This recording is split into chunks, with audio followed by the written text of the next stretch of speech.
একদিন কলা, নারকেল ও তাল একসাথে বসে বসে গল্প করছিল। তাদের মাঝে তাল বলল, আজ সবাই আমাদের দুঃখের কথা শুনবো। তারপরে সবাই বলল ঠিক আছে। নারিকেল বলল, তা তাল আগে তোর দুঃখের কথা বল, দেখি তোর কত দুঃখ আছে।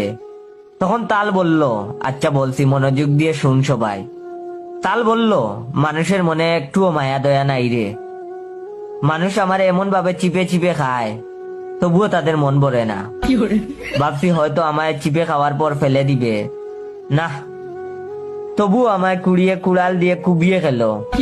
এটা শুনে নারকেল বলল, আর বলিস না, আমায় যে এত দূর থেকে ফেলে দে, আমি গাছ থেকে পড়তেই কোমরের হাড্ডি ভেঙে যায়। এরপরে খান ধরে তুলে নিয়ে আমায় আষাঢ় দিয়ে মাথা ফাটিয়ে খায়। তো এবার কলার পালা। তখন কলা বলল, আমার মান সম্মান বলতে কিছু নাই রে ভাই।